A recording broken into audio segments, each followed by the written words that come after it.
चाहे हाईवे का निर्माण हो, रेलवे लाइन बिछाने का काम हो, एयर और डिजिटल कनेक्टिविटी का मसला हो, इन कार्यों में आज जो गति देश में दिखने को मिल रही है वो भी अभूतपूर्व है।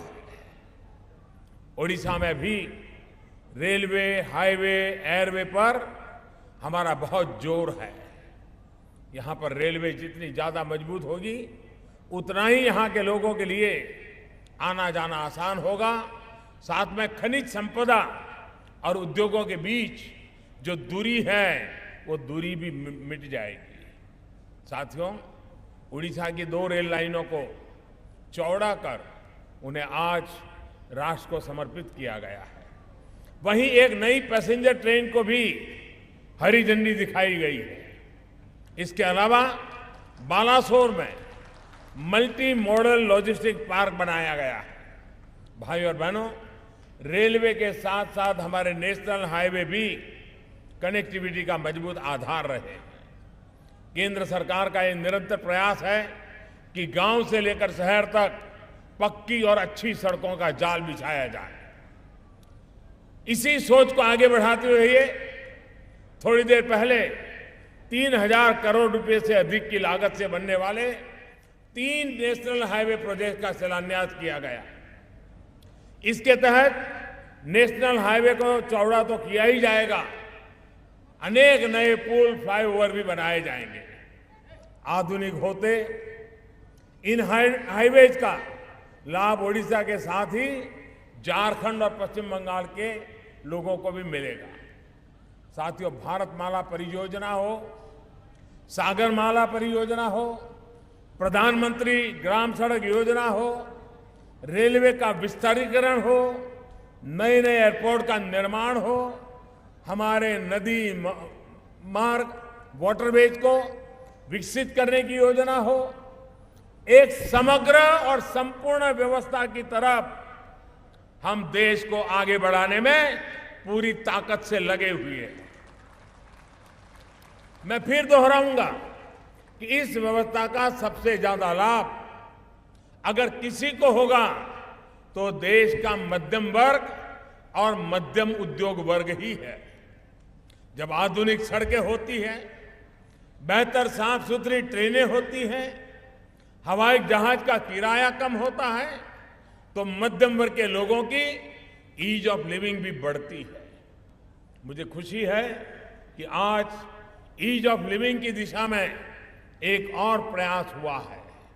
भाई और बहनों, पासपोर्ट के लिए पहले किस प्रकार की असुविधा होती थी, कहां कहां भटकना पड़ता था, इससे आप सभी भली भांति परिचित हैं।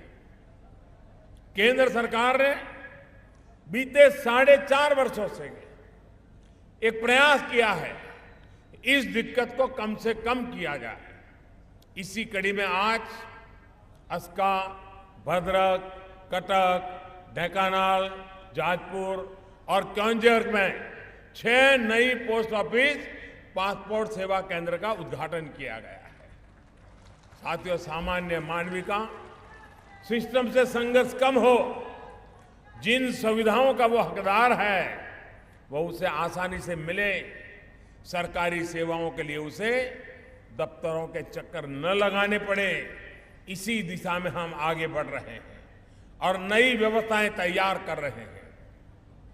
साथियों, सुविधाओं और संसाधनों के विकास के साथ साथ बीते 4.5 वर्षों में हमारी सरकार ने देश की समृद्ध सांस्कृतिक विरासत के संरक्षण पर भी पूरी क्षमता से, संवेदनशीलता से काम किया है।